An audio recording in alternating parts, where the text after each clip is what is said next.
하겠습니다. 자, 로마서 강의 12번째 시간입니다. 로마서 강의 12번째 시간. 우리 로마서 6장 6절에서 11절까지 우리 지난주에 이어서 그리스도와의 연합 두 번째 시간에 말씀을 또 열고자 합니다. 로마서 6장 6절 말씀 같이 한번 읽어 보겠습니다. 우리가 알거니와 우리의 옛사람이 예수와 함께 십자가에 못 박힌 것은 죄의 몸이 죽어 다시는 우리가 죄에게 종노릇하지 아니하려 함이니 이는 죽은 자가 죄에서 벗어나 의롭다 하심을 얻었습니다. 만일 우리가 그리스도와 함께 죽었으면 또한 그와 함께 살 줄을 믿노니 이는 그리스도께서 죽은 자 가운데서 살아나셨음에 다시 죽지 아니하시고 사망이 다시 그를 주장하지 못할 줄을 알미로다. 그가 죽으심은 죄에 대하여 단번에 죽으시며 그가 살아계심은 하나님께 대하여 살아계심이니 이와 같이 너희도 너희 자신을 죄에 대하여 죽은 자요 그리스도 예수 안에서 하나님께 대하여는 살아있는 자로 여길지어다.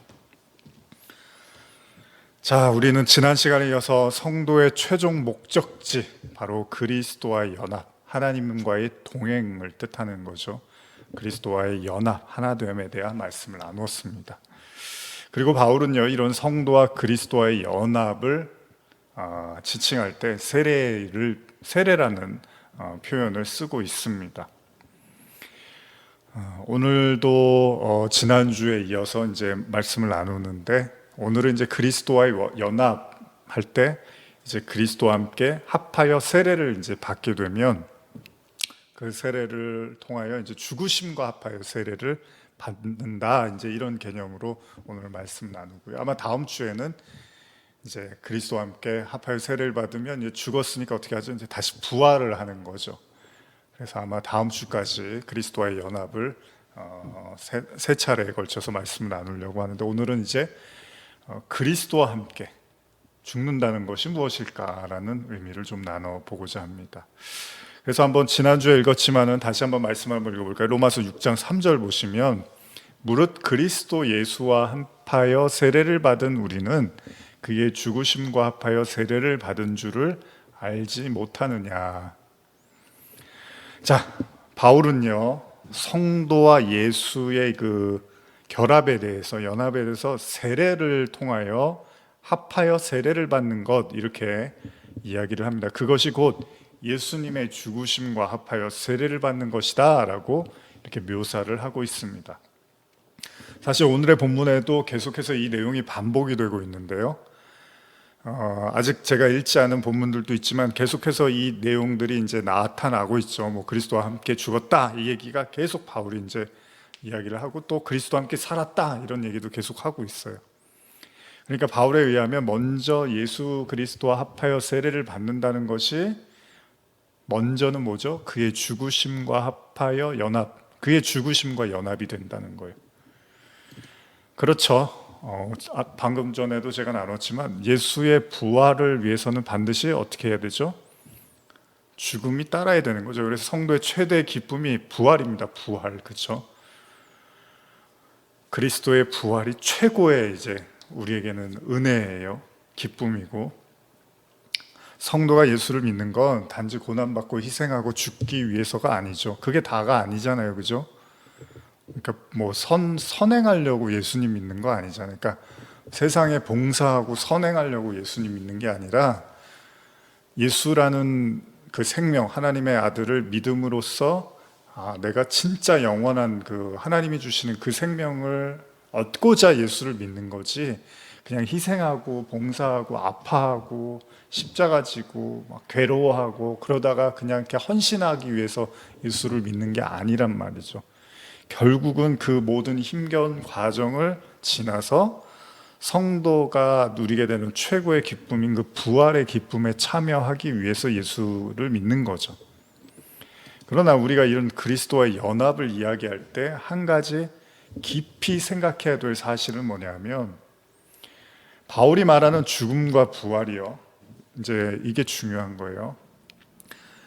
여러분, 예수님이 죽으시고 부활하셨다는 이거를 지금 바울이 그리스도와 연합으로 설명을 하는데, 이게 단지 인간의 육신의 수명이 다하게 되는 그 죽음과 아울러서 그 이후에 찾아오는 부활에 대한 이야기로만 지금 말하고 있지 않다는 거예요. 이건 제가 예전에 요한계시록 강해 설교할 때도 계속해서 강조를 했는데, 일반적으로 사람들은요, 하나님의 나라 이렇게 말을 하면 죽음 이후에 가는 곳이라는 정도로 이 얘기를 해요. 그러다 보니까 하나님의 심판 역시도 죽음 이후에 받게 되는 거라고 생각을 하지만, 사실 성경은 그렇게 단순한 얘기를 하고 있지 않다는 겁니다. 오늘날의 많은 성도들이 그냥 그건 나중에 이제 그리스도가 부활하신 것처럼 우리도 이제 나중에 부활하고, 그리스도가 십자가에서 죽으신 것처럼 우리가 죽으면 나중에 부활할 거야, 그럼 나중에 천국에 가겠지라는 게 자꾸 미래의 일, 죽음의 이후의 일로 이야기를 하고 있는데, 성도는 지금 성경에서는 그걸 단순하게 그렇게만 이야기하고 있지 않다는 겁니다. 우리가 지난 시간에도 나누었던 것처럼요, 여러 가지로 성경에서는 다양한 형태로 언급을 하고 있지만, 예를 들면은 지금 우리가 지난번에도 그 아담에 대한 이야기를 했는데 제가 다 좀 나누지 못한 이야기들이 있어서 그런데, 첫사람 아담에 의해서 어떻게 됐다고요? 바울이 사망이 종노릇하는 상태에 놓여 있다라는 말을 바울이 계속해서 반복을 합니다. 그건 뭐냐면, 우리가 아는 것처럼 아담이 범죄를 해서 죄가 관영에서 들어왔어요. 그로 말미암아 하나님 뭐라 그러죠? 자, 선악과를 먹으면 정령 죽으리라라고 말씀을 하세요. 근데 죽었나요? 아담과 하와가? 물론 지금은 죽었죠. 그러나 그 선악과를 먹었다고 해서 바로 죽지는 않았어요. 근데 어떻게 됐죠? 죽음과 같은 인생을 살았다는 거예요. 그러니까 정령 죽으리라라는 여러분 그냥 먹고 죽으면 끝이잖아요. 아무것도 깨달을 수가 없고 아무것도 알 수가 없잖아요. 근데 하나님은 너희가 선악과 먹었어, 그게 죽음이야라는 거를 뭘로 가리켜요? 인생으로 가리켰단 말이에요, 그들의. 그래서 저주를 하셔요. 땅을 저주하고 아담과 하와가 고통을 받고, 뭐 자녀 아이를 낳는 고통과 뭐 일을 해도 거기서 뭐 열매를 맺지 못하는 그 땀을 흘려야 되고 막 이런 것들을, 삶을 이제 에덴에서 쫓겨나면서 그 고통을 주신단 말이죠. 왜요? 그게 죽음이라고, 그게 아담과 하와가 선악과를 먹은 정령 죽으리라의 그 삶이라는 것을 삶으로 보여주셨단 말이죠. 삶으로. 로마서 5장 12절 14절 보시면, 그러므로 한 사람으로 말미암아 죄가 세상에 들어오고 죄로 말미암아 사망이 들어왔나니 이와 같이 모든 사람이 죄를 지었으므로 사망이 모든 사람에게 이르렀느니라.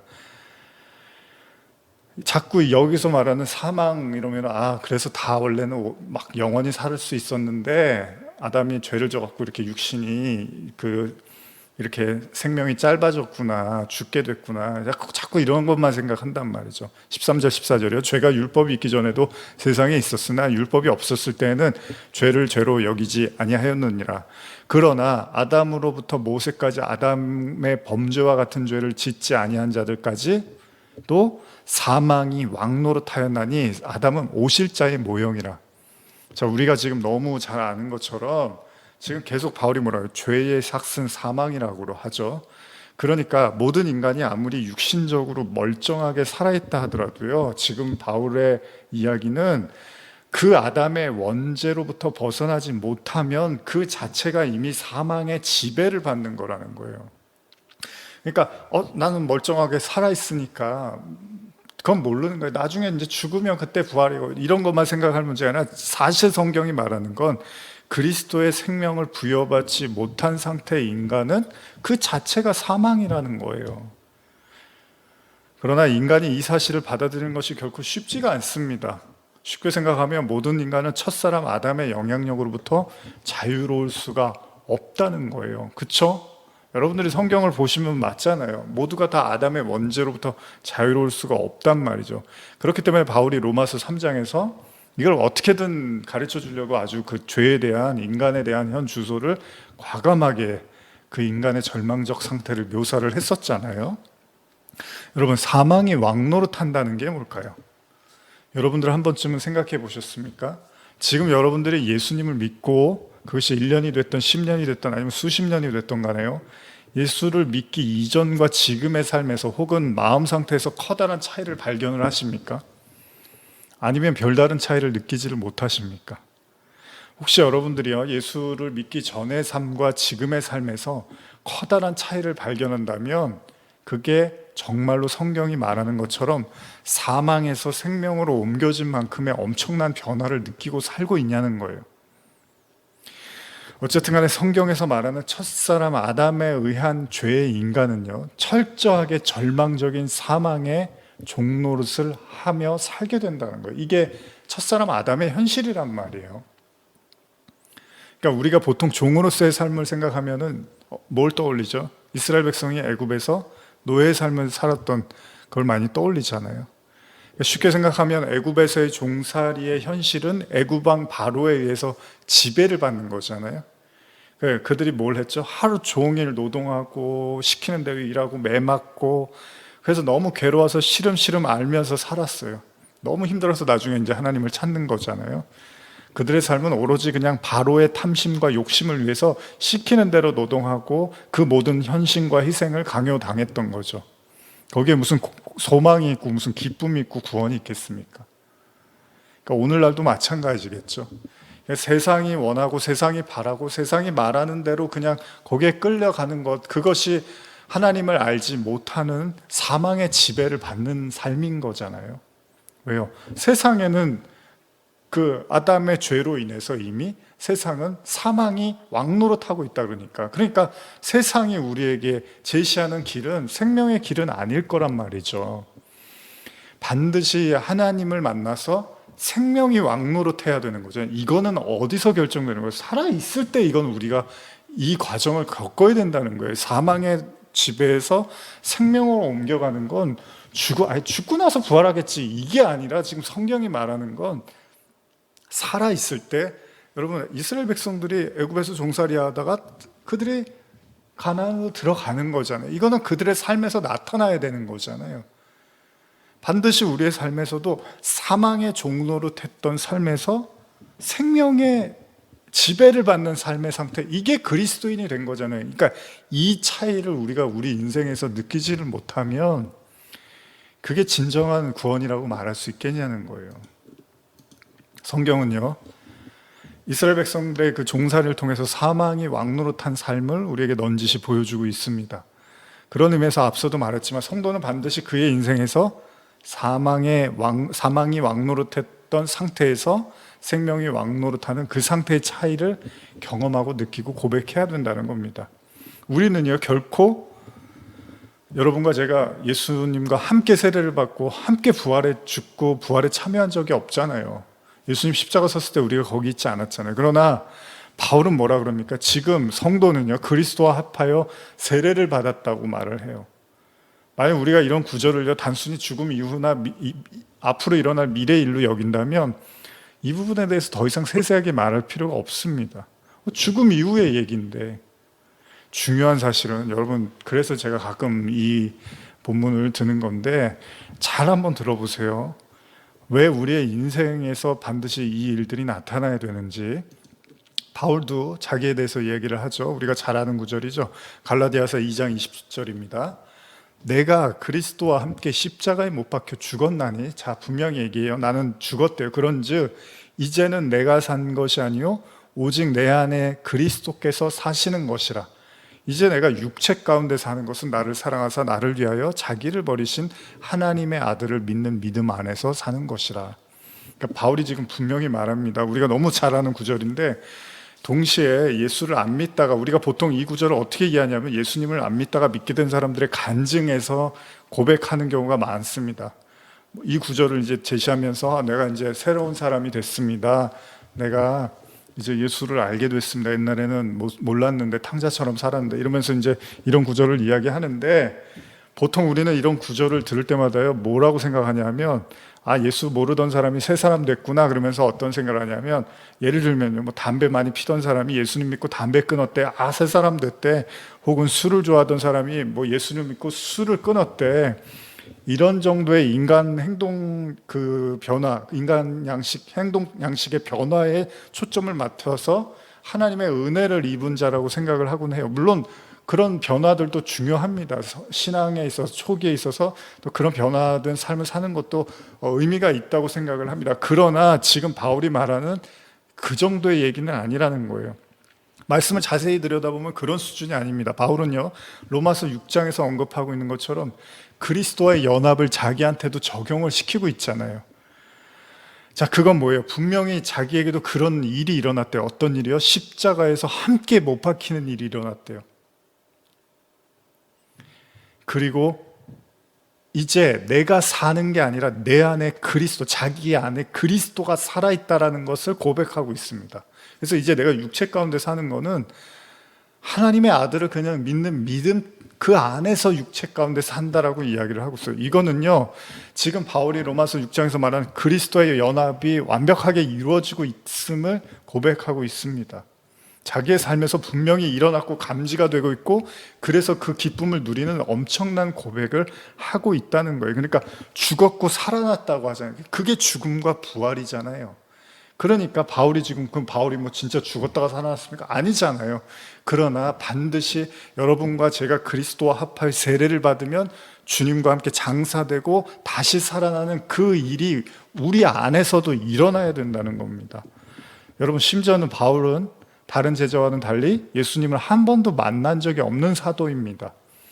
그러니까 더 의미가 있는 거예요. 한 번도 본 적이 없는데 그리스도와 합하여 이제 다메섹 도상에서 하나님의 빛을 경험하고 성령의 은혜를 받고 결국은 그것을 통해서 그리스도와 함께 죽고 다시 살아나는 경험을 했다는 겁니다. 우리가 성경을 읽을 때 좀 더 신경 쓸 부분이 있다면요, 저런 고백은 바울이니까 할 수 있는 거겠지, 바울은 정말 엄청난 사람이니까 저런 고백을 할 수 있을 거야, 저런 은혜를 받을 거야, 근데 우리는 저렇게까지는 아니지 라고 생각해서는 절대 안 됩니다. 그게 굉장히 겸손한 얘기처럼 들리죠. 아, 바울은 참 훌륭해, 아, 뭐 누구는 훌륭해, 뭐 제자들은 제자들이니까 저렇지. 그렇지 않습니다. 성경은 그런 식으로 보는 게 아닙니다. 모두에게 동일하게, 성도들, 베드로가 뭐라고 합니까? 성도 모두를 너희는 택한 족속이 왕같은 제사장이요 거룩한 나라요, 이렇게 말을 한단 말이에요. 근데 무슨 뭐 바울만 그래요? 아니에요.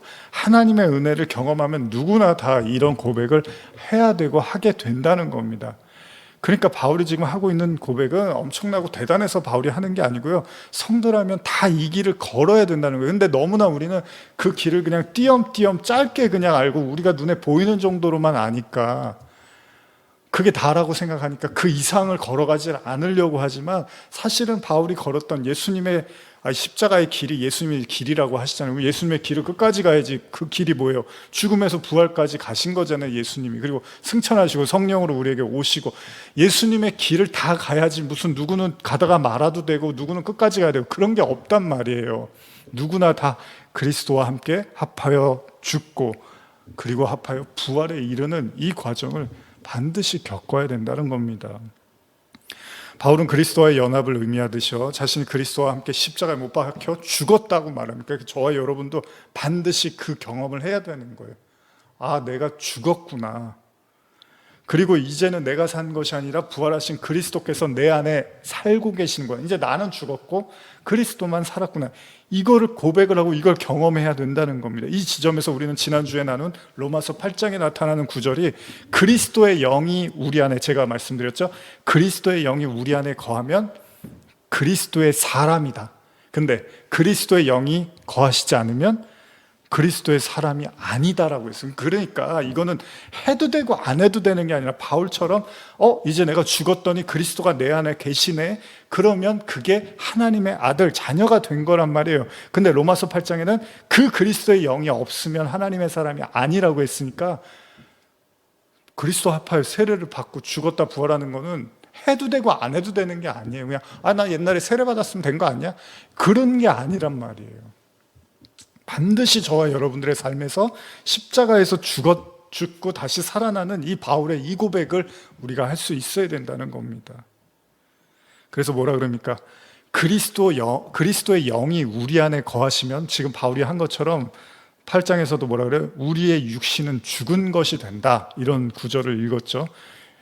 그러면 지금 바울이 한 그 갈라디아서 2장 20절의 고백과 이렇게 연결하면 좀 더 이해가 쉽습니다. 한 번 더 로마서 8장 9절 10절 읽어보면요, 만일 너희 속에 하나님의 영이 거하시면 너희가 육신에 있지 아니하고 영에 있나니 누구든지 그리스도의 영이 없으면 그리스도의 사람이 아니라, 또 그리스도께서 너희 안에 계시면 몸은 죄로 말미암아 죽은 것이나 영은 의로 말미암아 살아 있는 것이니라.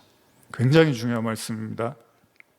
이 내용은 앞으로 차차 제가 나누기로 하겠지만, 먼저 바울은 자신이 그리스도와 함께 십자가에 못 박혔다고 말을 하죠.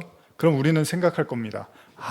바울이 뭔가 예수를 알게 되고 자신의 그 성질을 죽였나 보다, 자신의 그 뭔가 옛날에 잘못했던 걸 회개했다는 그런 얘기인가? 뭔가 바울이 과거의 삶에서 벗어나서 새로운 삶을 살았다는 건가? 뭐 이런 정도로 이해를 하는데, 근데 여기서 중요한 점이 있다면, 바울이 하나님을 몰랐었습니까? 아니죠. 하나님을 알았던 사람이죠. 유대인 중에 유대인이었어요. 빼어난 율법학자였어요. 하나님 말씀 목숨처럼 여기면서, 그래서 예수쟁이들을 핍박했던 이유도 하나님의 영광을 위해서잖아요. 그래서 초대교회 성도들을 박해하던 그 선두에 서 있던 사람입니다. 그런 그가 도대체 예수를 만나고 뭘 경험했기 때문에 자기가 그리스도와 함께 십자가에 못 박혔냐고 말을 하고 있냐는 거예요. 이 지점에서 여러분들은 어떻게 생각하십니까? 만일 여러분들이요, 그리스도와 함께 십자가에 못 박혔고 그래서 다시 살아났다면 과연 그 변화와 차이가 감지되고 있냐는 거예요. 대부분이 이런 지점에서요, 많은 사람들은 자신이 다시 태어남을 오로지 자신을 위해서가 아닌 하나님을 위해서 살겠다. 내가 이제 하나님을 위해서 전도를 할 거야, 선교를 할 거야, 목회자가 될 거야, 막 그런 열정을 이렇게 떠올릴 수 있습니다. 물론 그런 하나님을 향한 열정의 삶도 무시할 수는 없습니다. 그러나 그리스도와 함께 세례를 받는다는 그 말, 그리고 바울이 그리스도와 함께 죽었다는 말, 나아가서 예수가 십자가에서 죽으셨다는 것이 단순한 인간의 그 하나님을 향한 열정의 증폭만을 의미하는 건 아니라는 겁니다. 그렇습니다. 여기에는 분명히 예수가 죽으셨듯이 우리도 십자가에서 반드시 죽어야 될 뭐가 있다는 거잖아요. 여러분과 제가 밤낮 그냥 십자가에서 죽어야 된다 그러는데 뭘 죽어야 된다는 거예요? 몸은 그대로 살아있는데 생각도 그대로고. 사실 엄밀히 말하면 예수가 우리의 죄를 뒤집어 쓰고 죽으셨으니 우리에게 반드시 죽어야 될 그 무언가가 있다는 거잖아요. 그렇다면 성도가 그리스도와 연합한다는 것은 결국 반드시 그리스도와 함께 죽어야 될 그 무언가가 죽어야지만 다시 살아난다는 거잖아요. 그럼 바울은 도대체 십자가라는 연합에서 무엇을 경험한 것일까? 사실 이것은요, 멀리 가지 않아도 됩니다. 우리가 지난 로마서 5장에서도 나눈 것처럼 바울은요, 인간에게 사망이 왕노릇한 것의 원인을 아담에게서 찾고 있죠. 첫사람 아담. 그렇죠? 여러분과 저는, 모든 사람들은 그 첫사람 아담의 죄 때문에 사망의 왕노릇을 당하고 있단 말이죠. 그래서 로마서 5장 14절 한번 읽어볼까요? 그러나 아담으로부터 모세까지 아담의 범죄와 같은 죄를 짓지 아니한 자들까지도 사망이 왕노릇하였나니 아담은 오실자의 모형이라. 그렇습니다. 계속해서 언급하고 있지만 바울은요, 아담의 범죄로 인하여 사망이 왕노릇함을 말하고 있습니다. 우리가 놓치기 쉬운 부분은 바로 이 지점입니다. 그리스도와 함께 십자가에 못 박힌 자만이 볼 수 있는 진실. 여러분, 십자가에 반드시 못 박혀야지만 할 수 있는 진실. 지금 바울이요, 로마서를 쓰는 거, 이런 이야기를 할 수 있는 게 어떻게 가능합니까? 그가 십자가에서 그리스도와 함께 못 박혔기 때문에 가능한 거예요. 그랬더니 뭐라 그래요? 내가 십자가에 못 박히고 나니까, 내가 이전에는 유대인으로서 하나님을 아주 열심히 섬기고 내가 율법도 잘 이해하고 있고 지키고 있다고 생각했는데, 내가 십자가에 못 박히고 나니까 이 세상 모든 인간이 다 사망의 지배를 받고 있다는 것을 깨달았다는 겁니다. 사실 이 말은요, 다른 말로 하면 인간의 절망적 상태는 죽음 이유가 아니라 바로 우리가 살고 있는 이 현실이 바로 사망의 상태, 사망이 왕노릇하고 있는 상태라는 거예요. 그러니까 복음이 불편할 수밖에 없는 거예요. 아니 멀쩡하게 잘 살고 있는데 이게 무슨 사망이 왕노릇했다 그러고, 그건 죽어봐야지 아는 거죠. 근데 하나님 안 믿는 사람들도 그런 생각할 거 아니에요. 우리가 뭘 잘못했다고 사망이 왕노릇하고, 그건 나중에 죽고 나서 심판받고 그때 가서 아는 거죠. 근데 바울이 뭐라 그래요? 내가 그리스도와 함께 십자가에 못 박히고 죽어보니까 이 모든 세상이 아담의 죄로 인해서 사망이 왕노릇하고 있더라. 모두가 다 사망의 지배를 받고 있더라. 앞서도 말했지만요, 바울이 다메섹 도상에서 그리스도를 만나지 않았으면 그는 여전히 예수장이들을 핍박했겠죠. 그리고 율법사로서 최선을 다하면서 하나님을 위해서 살았을 것입니다. 그리고 한평생 어떻게 했죠? 나름대로 자기가 의롭다고 생각하면서 그 생을 마감했을 거예요. 진짜 그러면 그의 삶이 끝날 때쯤에 그는 이런 생각을 했겠죠. 아, 이제 내가 하늘에 준비된 상급이 있을 거고 나에게 하늘나라가 준비되겠구나 라고 생각을 했을 거예요. 진짜 이렇게 살았을 거예요, 바울이. 그러나 그가 그리스도를 만나는 순간 그 모든 생각들은 허풍과 허상에 불과했음을 알게 되고요.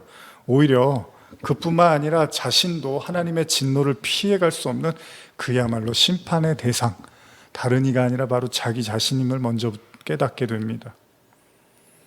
그러니까 그리스도와 함께 십자가에 못 박힌다는 말이요, 그렇게 단순한 얘기가 아니라는 거예요. 뭐 성격 고쳤고 뭐 안 좋은 거 행동 변화가 왔다, 뭐 그런 것도 이제 신앙 초기에는 중요합니다. 의미가 있습니다. 그러나 그것이 전부는 아니라는 겁니다. 바울은 비로소 예수를 만나고 자신이 얼마나 절망적인 사람인지를 먼저 깨닫게 됐다는 거예요. 그렇기 때문에 바울은 당당하게 말할 수 있었습니다. 뭐라고요? 모든 인간은, 여러분 항상 그렇잖아요. 뭘 정의한다는 거는 어렵잖아요. 왜냐하면 오류가 있으면 안 되는데 뭔가를 정의한 건 쉽게 할 수 있는 게 아니에요. 그럼에도 불구하고 바울이 십자가에서 자기가 못 박혀서 죽으니까 그제서야 분명히 세상을 향해서 말하는 거예요. 모든 인간은 아담으로 죄로부터 자유로울 수 있는 인간이 단 한 사람도 없다. 인간은 모두 다 사망의 지배를 받고 있다. 사망이 왕노릇한다는 게 뭡니까? 말 그대로 그 자체가 죽음이라는 겁니다. 여러분, 노아의 방주를 떠올려 보면 다르지 않습니다. 노아는 하나님의 계시를 받고 방주를 만드는 일에 몰두를 하죠. 그렇습니다. 하나님은 세상에 관영한 죄로 인해서 인간의 악함을 보시고 한탄하며 심판하시기로 작정하시고요, 노아에게 방주를 허락하시죠. 근데 그 방주에 탄 사람들이 몇이었죠? 노아의 식구들이 다였어요. 무슨 말입니까? 하나님은 심각하게 지금 방주를 만들려고 하고 세상을 심판하시기로 마음을 먹고 노아에게 그 방주를 만들고 이제 심판을 예고하고 있는데 사람들은 별로 심각하게 생각을 안 했다는 거예요. 마태복음 24장 37절에 39절 보시면요, 우리 잘 아시는 구절입니다. 한번 읽어볼까요?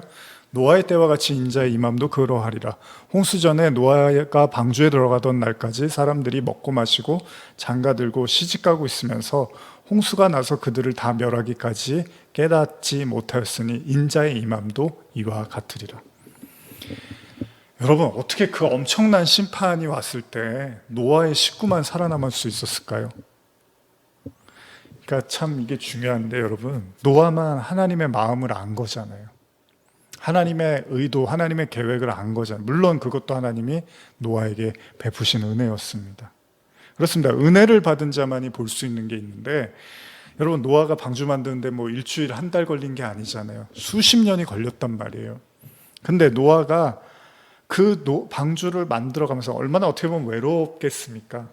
그 아무도 거들떠보지도 않는데 혼자서 그 나무들 옮겨가면서, 심지어는 나중엔 동물들 다 잡아다가 거기다가 쌍쌍이 넣고 이런 엄청난 일들을 하는데, 그러니까 하루 이틀 만에 할 수 있는 일이 아니니까 정말 많은 시간이 걸렸잖아요.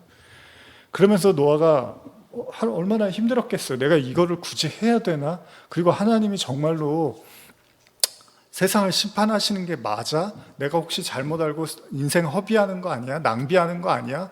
내가 뭐하러 이러고 살아야 돼? 괜히 하나님 말씀 들어갖고 내가 뭐하러 이러고 살아야 돼? 뭐 별의별 생각, 가족들은 뭐 다 처음부터 따라줬는지 안 따라줬는지 모르겠고요. 어쨌든 간에 그렇게 거의 아주 오랜 시간을 방주를 만드는데 거의 인생을 다 그냥 이렇게 쏟았단 말이죠. 삶을 다 쏟아버렸단 말이죠.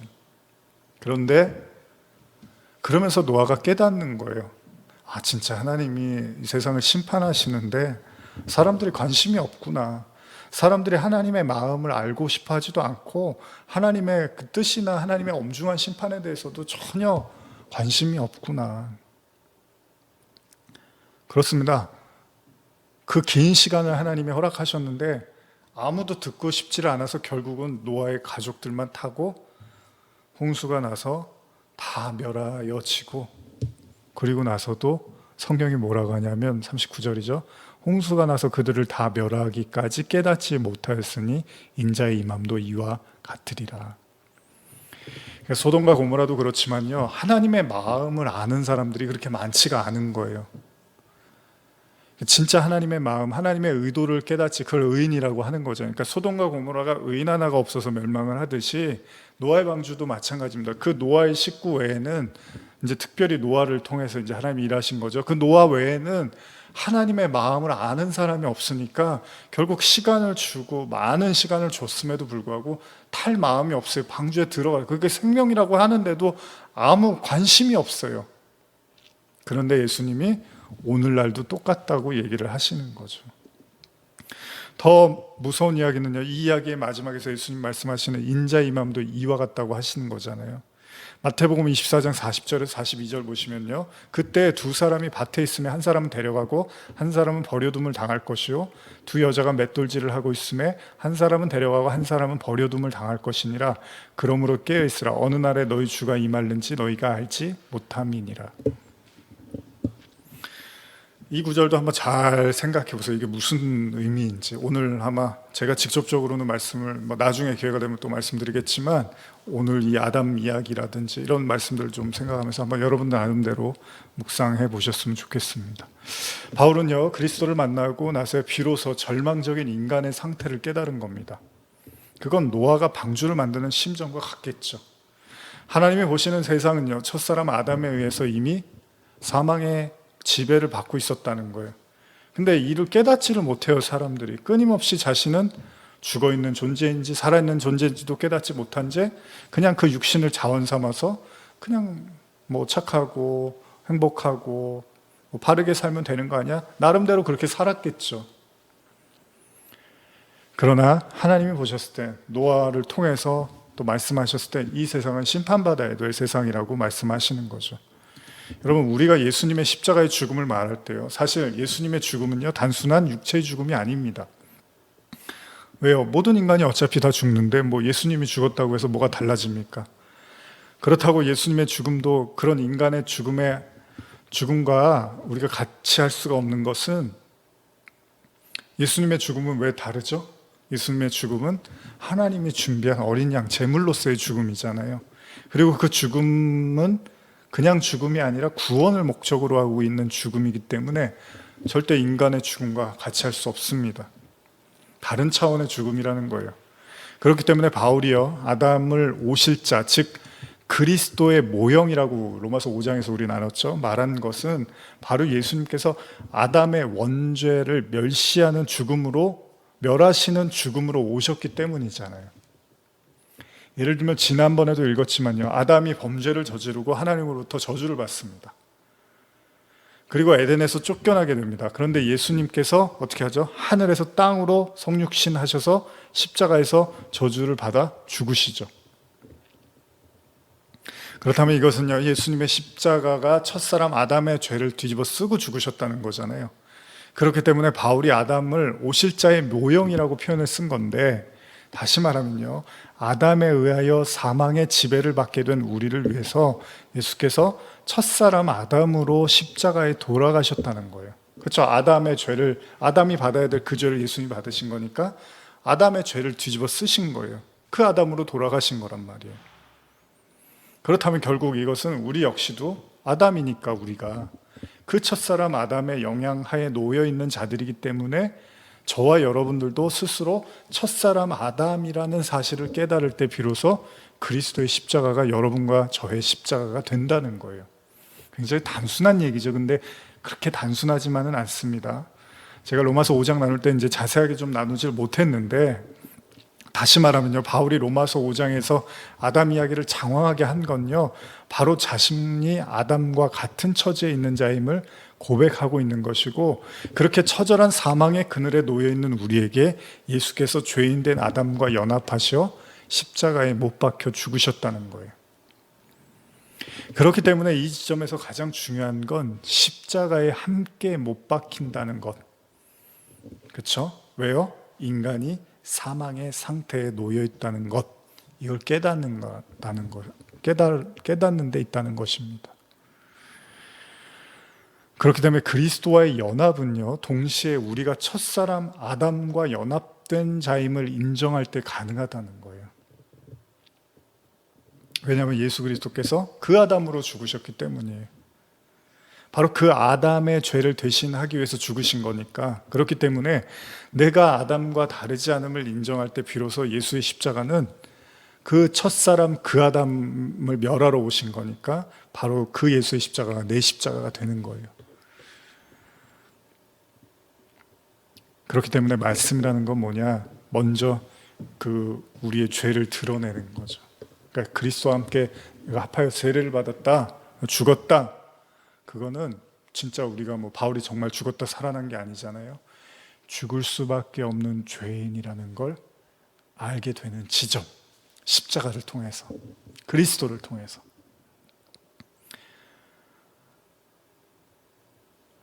그래서 바울이 온 세상이 사망의 왕노릇하고 있다. 예를 들면 노아 같은 경우가 그런 거잖아요. 노아는 정말 아까도 얘기했지만 방주를 만들면서 하나님이 보시는 세상은 사람들이 생각하는 것과 다르구나.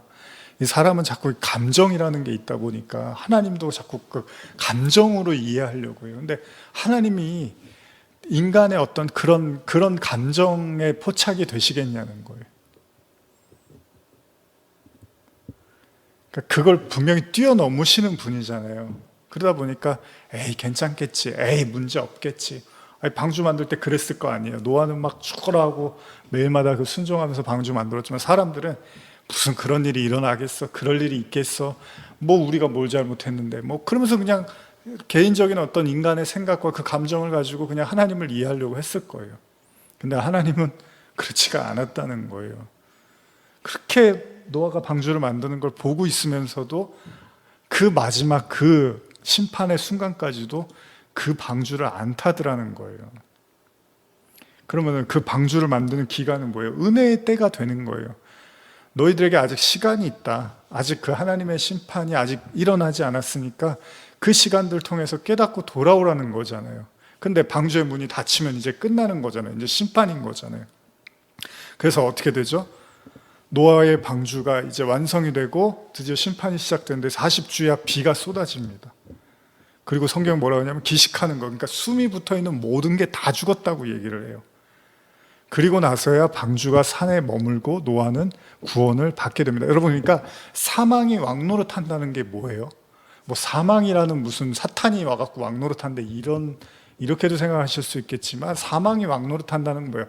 하나님의 눈에는 그거는 살았다고 인정이 안 된다는 거잖아요.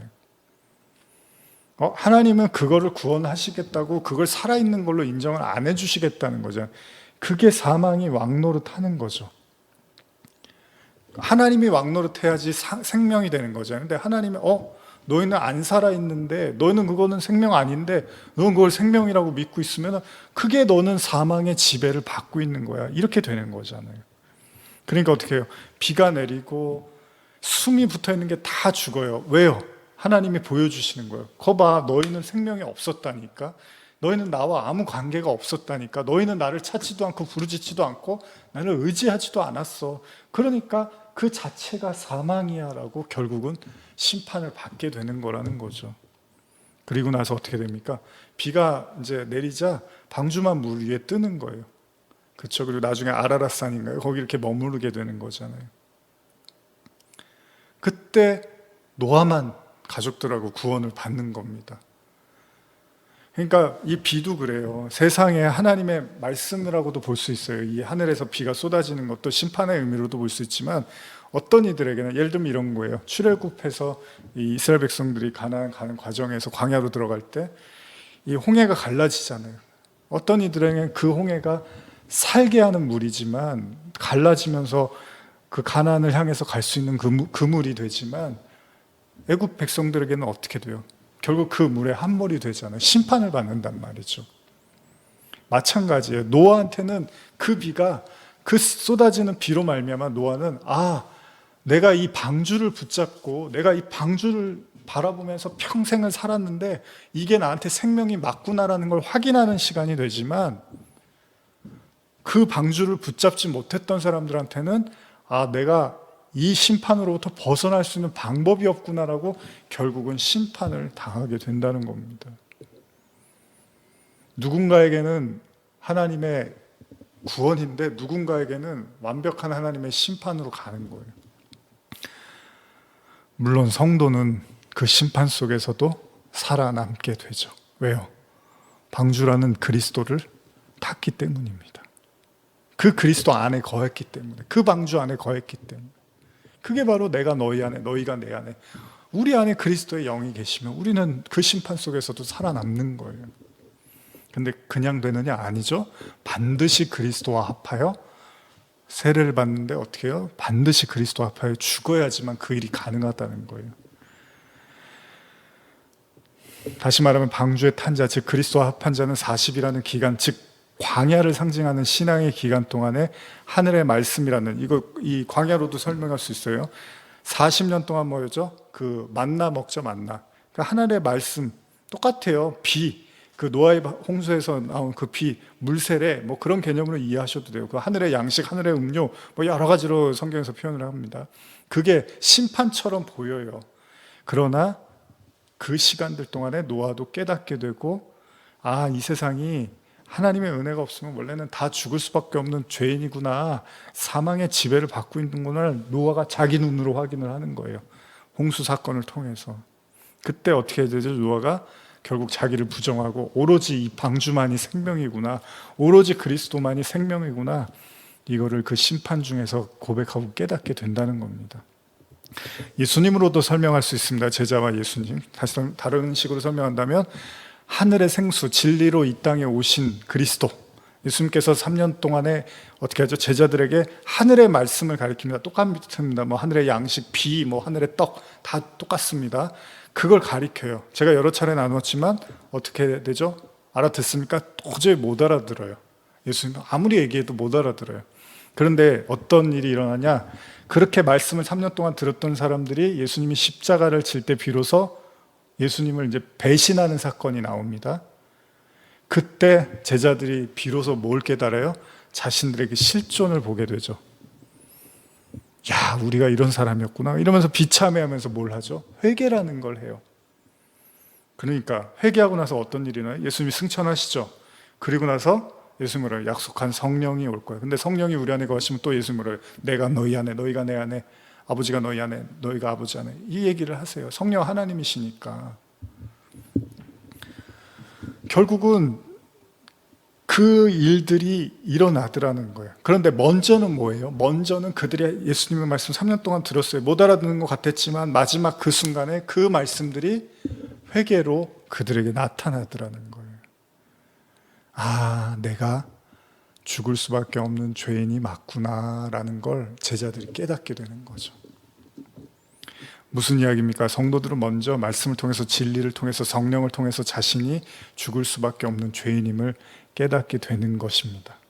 문제가 있습니다. 입버릇처럼 그냥 죽을 수밖에 없는 죄인이야 이런 말을 하라는 게 아니고요. 제가 지금 말씀드린 건 하나님의 눈으로, 코람데오라 그러나요?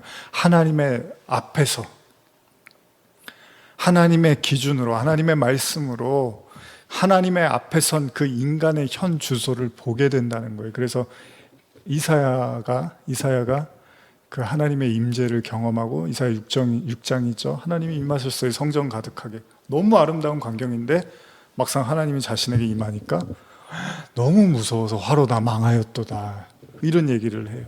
너무 무서우니까. 우리가 보통 그런 얘기를 하잖아요. 하나님 보면 죽는다고 하잖아요. 그게 그런 거예요.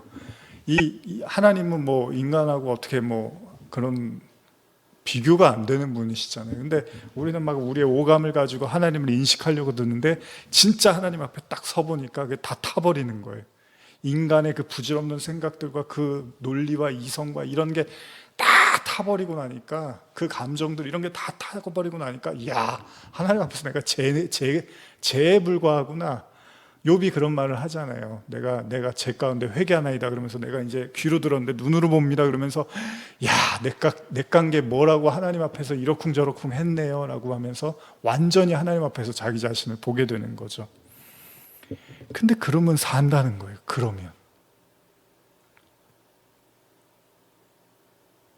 만약 우리가 상상하는 대로 죽음 이후에 하나님의 심판대 앞에 섰다고 가정을 합시다. 만약 하나님이 저한테 예를 들면요, 넌 구원 못 받아.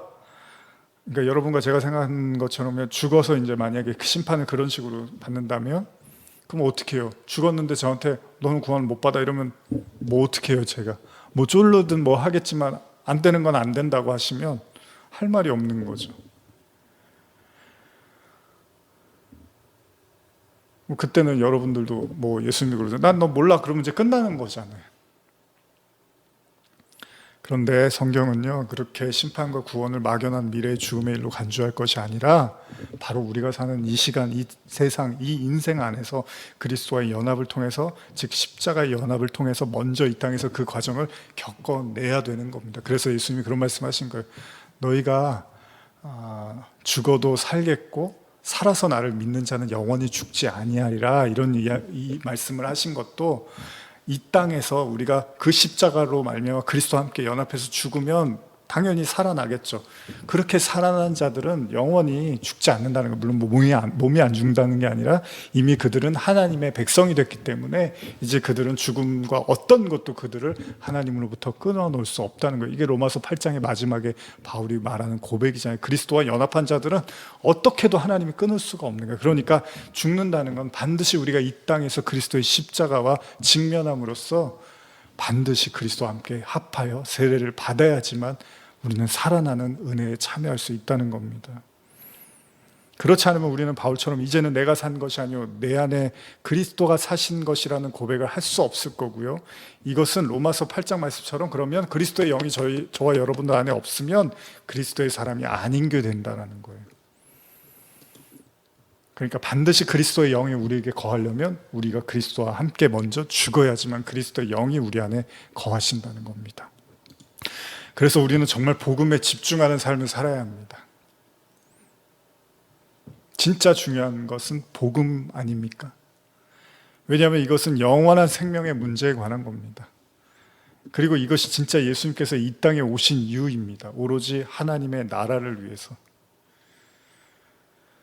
그러나 이런 복음의 과정은 소홀히 한 채 온갖 세상 일의 마음을 뺏기고 살아가는 성도들이 많습니다.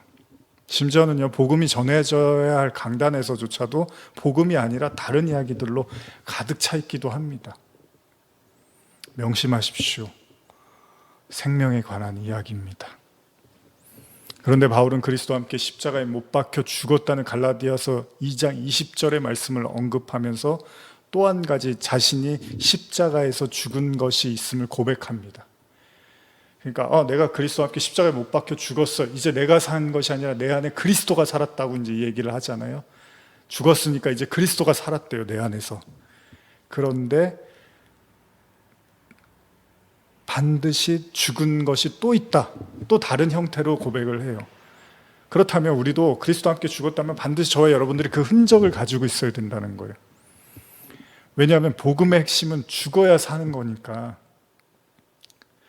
그러니까 온전한 생명을 얻으려면 다시는 사망이 왕노릇할 수 없게 만들어야 되잖아요. 그 사망이 왕노릇하게 할 수 없도록 만들려면 우리가 십자가에서 못이 박혀야 되잖아요. 제대로 못 박혀야 되는 거예요. 어설프게 못 박히면 안 되는 거예요. 근데 바울이 뭐라 했냐?